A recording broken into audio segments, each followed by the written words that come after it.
किसी भी तरह का धार्मिक चीज़ें भी, अगर आज मैं सिख हूँ, अगर मेरे पास भी कृपान है तो भी अगर मैं जाऊँगा या तो मैं ना जाऊँ या मैं अपने जो सामान जो चीज़ें हैं उनको इज्जत से गुरुद्वारे में अर्पित करके जाऊं। तो इस चीज़ को समझने की जरूरत है कि हमारे पहलवानों को सुरक्षा दी जानी चाहिए। आज खुली धमकियां आ रही हैं पर मोदी सरकार ऐसा कुछ नहीं करेगी। मोदी सरकार डरपोक है, मोदी सरकार डरती है। किससे डर रही है? मोदी सरकार, हुकूमत, मेरी बात समझो, मोदी सरकार संविधान से डरती है। आज संविधान की तो बेइज्जती कर रही है। मोदी सरकार आवाम से डरती है, मोदी सरकार किसान से डरती है, मोदी सरकार जवान से डरती है, मोदी सरकार पहलवान से डरती है। आज उनको अपने संविधान पे विश्वास नहीं है, आज बाबा साहब पे विश्वास नहीं है। तो आज हमारे देश के अंदर जब तक संविधान की होली जलाई जाएगी। तो जनता लाइव, मैं हूं अफसत रवीना। आज 7वां दिन हो गया है, महिला पहलवान लगातार आज भी धरने पर बैठी हुई हैं। कल एफआईआर, दो एफआईआर दर्ज की गई है ब्रजभूषण शरण के खिलाफ और उसके बाद ही उनका एक वीडियो आया है, पूरे उनके बयान आए हैं जिसमें वो पूरे तरीके से पहलवानों पर आरोप लगाते हुए दिख रहे हैं। उन्हीं बयानों के सिलसिले में हमारे साथ बातचीत करने के लिए गिन्नी जी मौजूद हैं। सरदार गिन्नी सर, जानना चाहेंगे यही सबसे पहला सवाल तो यही जो उन्होंने बोला है कि एक ही परिवार से ये लोग आते हैं, एक ही अखाड़े से ये लोग आ रहे हैं, यही लोग क्यों सिर्फ आरोप लगा रहे हैं, बाकी कहीं से आरोप क्यों नहीं आ रहे हैं? ऐसा नहीं होता जी, आवाज़ उठाने वाला एक ही आदमी होता है। हमारा देश का इतिहास इसका गवाह है। जब महात्मा गांधी चले थे तो शायद किसी को उम्मीद नहीं थी कि महात्मा गांधी हमारे देश की करेंसी पे छपे हुए लोग होंगे। आप समझना इस बात को कि गांधी इतना बड़ा नाम हो जाएगा कि वो देश पे छपेगा। अम्बेडकर साहब इसका इतना बड़ा उदाहरण है, जिनको उठा करके कोर्ट से बाहर फेंक दिया जाएगा। तेरे लिए कोर्ट में जगह नहीं है, बाहर बैठ के अपनी बैरिस्टरगिरी कर, आप समझो। और एक मुकदमे से उन्होंने इतना बड़ा किस्सा खड़ा कर दिया था कि आज हिंदुस्तान के लोग उनको, आज संविधान की जब बात आती है तो अम्बेडकर साहब का जिक्र होता है, कानून की बात आती है अम्बेडकर साहब का जिक्र होता है। एक आदमी चाहिए होता है वहाँ उठाने वाला, भीड़ तो अपने आप खड़ी हो जाती है।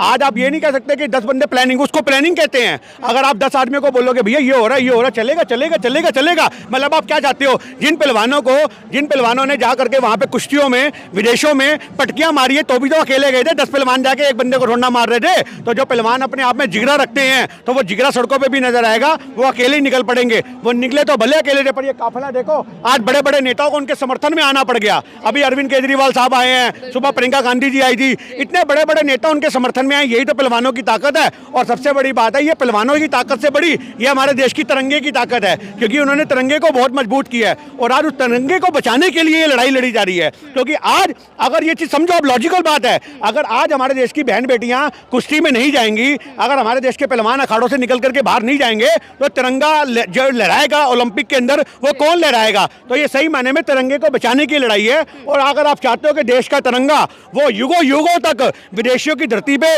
गड़ा जाए, लहराया जाए, तो उसके लिए इनके समर्थन करने आइए भाई। घर बैठ करके कुछ भी बोलने से नहीं होगा, सड़कों पे आओ, आवाज उठाओ। बड़े बड़े राजनेता आए हैं, किसी ने राजनीति की बात नहीं करी, ये सबसे अच्छी बात है। लेकिन वो तो यही बोल रहे हैं, आप बोले कि राजनीति की बात नहीं की, वो बोल रहे हैं कि एक उद्योगपति का हाथ है और कांग्रेस का हाथ है पूरे मामले के पीछे। भैया आज तो मोदी को बनाने के वक्त जिनका हाथ था उनका भी जिक्र कर देता ब्रजभूषण। आज मोदी को बनाने के लिए 10,000 करोड़ रुपए लगा दिया गया अडानी अंबानी के द्वारा। 2014 में अन्ना हजारे को बैठा दिया गया, अरविंद केजरीवाल को भी प्लांट करके हिस्सा बना दिया गया।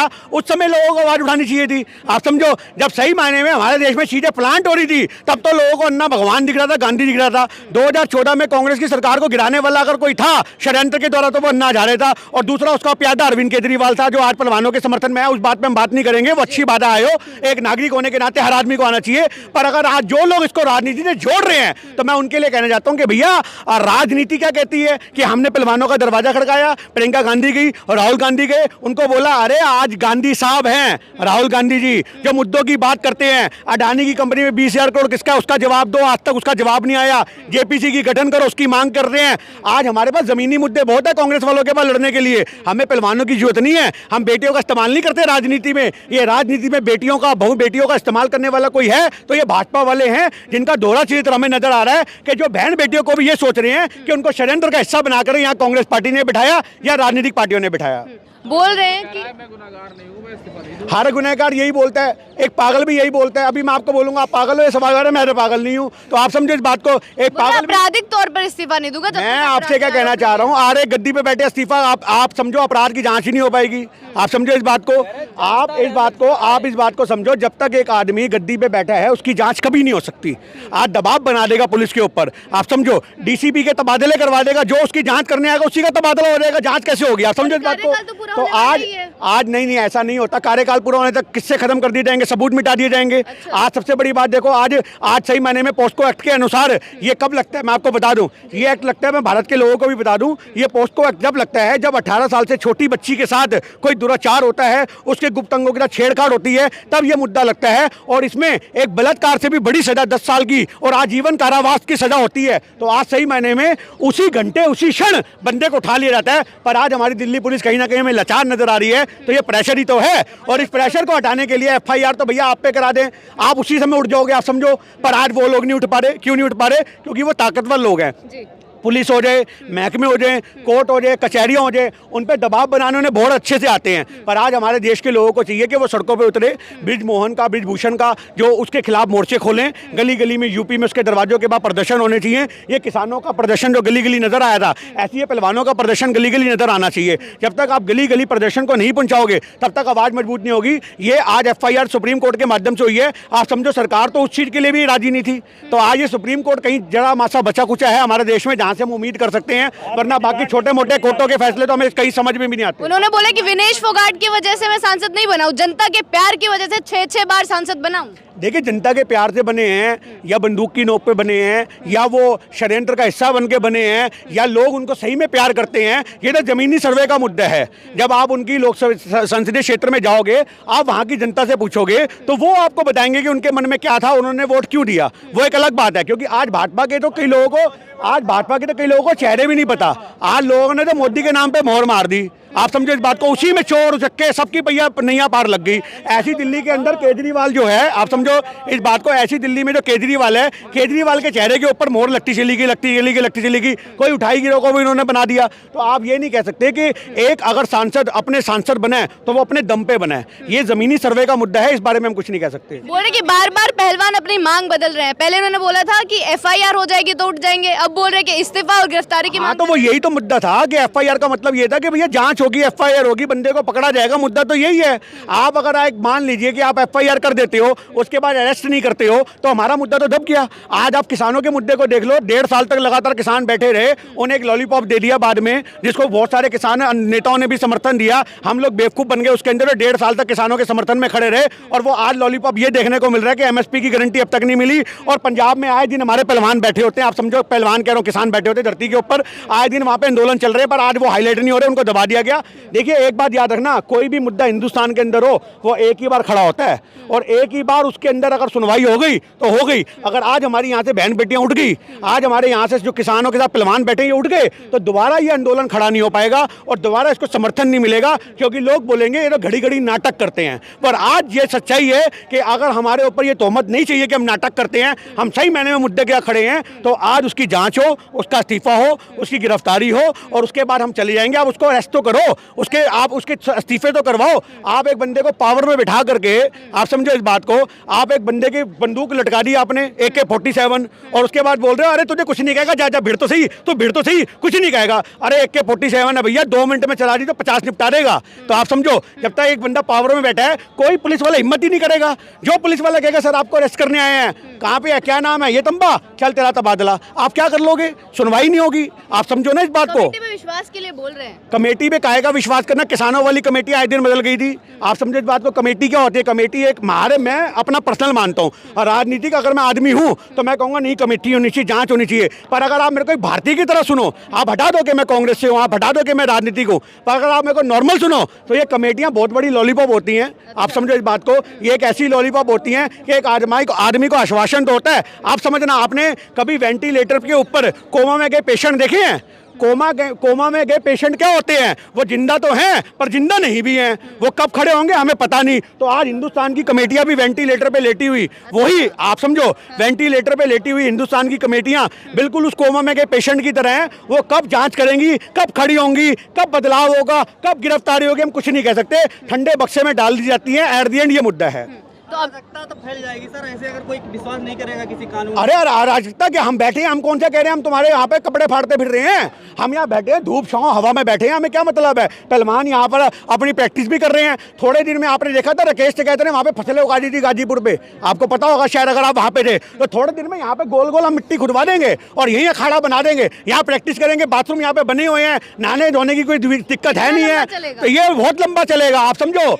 मैं बिजली पानी ये खंबे लगे हुए हैं, बिल हम भरेंगे, हम भरेंगे। वो तानाशाही है, वो डर दिखाता है कि तुम कभी किसानों की बिजली काटते थे, किसानों की लाइट बंद करते थे। आप समझो इस बात को। आज किसान आंदोलन के वक्त भी पानी बंद कर दिया गया था। अरे ये तो भौतिक जरूरतें होती हैं, ये तो देश के अपराधी को जेल में भी मिलती हैं। तुम तो मोदी सरकार जेल से बुरा हाल बना दोगे।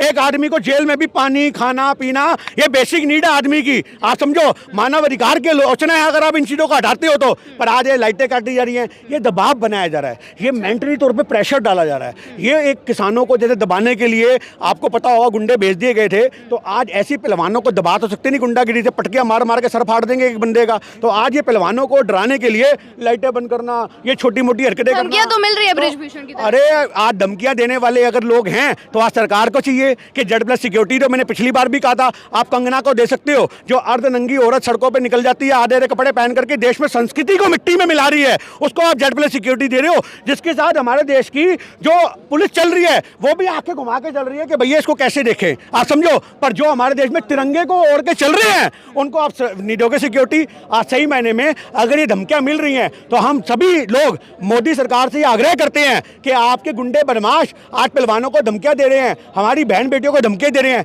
इनको Z+ सिक्योरिटी कब दी जाएगी? आप समझो इस बात को। या हमारे देश के पहलवान को Z+ सिक्योरिटी नहीं मिलनी चाहिए? क्या उनके ऊपर भी अत्याचार होगा? जैसे किसानों की शहादत हुई, आप क्या चाहते हो कि हमारे पहलवानों को आप षड्यंत्र का हिस्सा बना के, मोहरा बना करके कुछ हानि पहुंचा सकते हो? तो आज मोदी सरकार को चाहिए कि जब तुम्हारे खुले नेता उनको धमकियां दे रहे हैं, खुले मन से धमकियां दे रहे हैं, तो तुम आज उसकी गिरफ्तारी को और मजबूत एक्ट लगा के करो। आज पुलिस वालों को चाहिए कि धमकी के भी एक्ट लगाओ, धाराएं लगाओ, ऐसी ऐसी धाराएं लगा दो कि आज जीवन बंदा वहीं बैठा रह जाए, बाहर निकलने की सोच ही ना सके।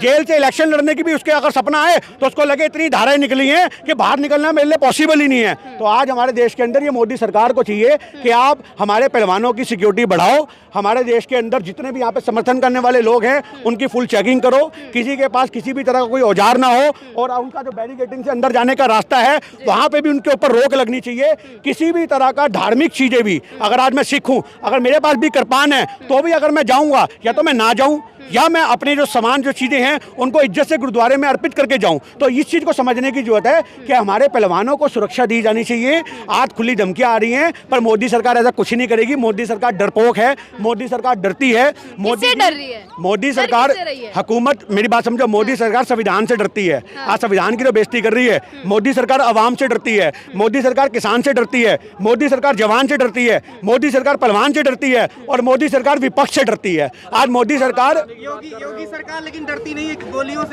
तो डरती है। वही तो मैंने आपको बोला, संविधान की अवहेलना हो रही है। आज उनको अपने संविधान पे विश्वास नहीं है, आज बाबा साहब पे विश्वास नहीं है। तो आज हमारे देश के अंदर जब तक संविधान की होली जलाई जाएगी, जब तक आप न्याय की उम्मीद नहीं कर सकते। आप समझना इस बात को। आज आप योगी जी का तो छोड़ दो, अभी मुख्तार अंसारी का भी किस्सा गोल कर दिया उन्होंने, अफजल अंसारी को भी पैक कर दिया उन्होंने। आज 4 साल के लिए उसको जेल डाल दिया। अभी की लेटेस्ट न्यूज है आज की, अफजल अंसारी भी गया, सदस्यता भी रद्द होगी, सांसद था। मुख्तार अंसारी भी 10 साल के लिए गया और 5 लाख का जुर्माना हुआ। ये आप ब्रेकिंग न्यूज में चलाना। पर आज हमें यह डर है कि मुख्तार अंसारी और अफजल अंसारी की क्या सुरक्षा बढ़ाई जाएगी या धर्म देख करके इनके साथ भी प्लान कोई हत्या का सिलसिला हो सकता है। आखिरी सवाल, 6 दिन बाद FIR दर्ज कर दी गई है, अब क्या लग रहा है, होगी कार्रवाई ढंग से जिस तरीके से होना चाहिए? देखिए, एक छोटी सी बात है कि आज कार्रवाई के लिए तो बैठे हैं।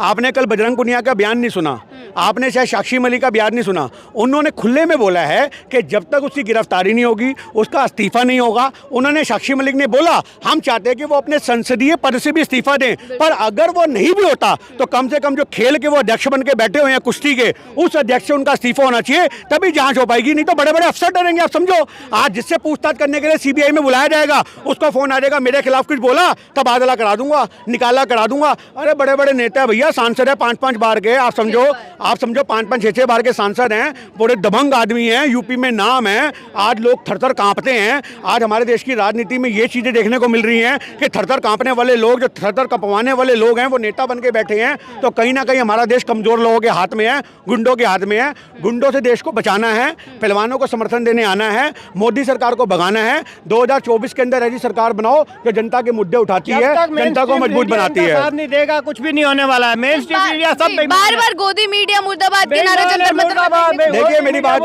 आज मैंने हमेशा मीडिया ने बेड़ा गर्क किया हुआ है, मीडिया साथ नहीं देता। मैं हमेशा बोलता हूँ, बिल्कुल साथ नहीं देता। आज मोदी सरकार वो अपाइज है, बोल रहे हैं हमें सुबह तक अंदर कर दिया जाएगा। आप समझो आज मोदी सरकार वो अपाइज सरकार है जिसकी दोनों टांगे नहीं है, और वो दोनों टांगे जो हैं वो मीडिया ने बैसाखियाँ बन के संभाल रखी हैं। अगर आज आप समझ लो कि वो बैसाखियाँ उससे छीन ली जाएं तो वो अपाइज इंसान सड़क पे गिर जाएगा, बेचारा चल नहीं पाएगा। तो आज वो बैसाखियाँ हैं मीडिया, अगर वो नेशनल मीडिया की बैसाखियाँ मोदी सरकार से अलग कर दी जाए, मोदी सरकार जहाँ नजर आ रही है वहीं नजर आएगी, जमीन में धसती चली जाएगी, उभर नहीं पाएगी, खड़ा होना तो बहुत दूर की बात है। जी बहुत बहुत शुक्रिया आपका।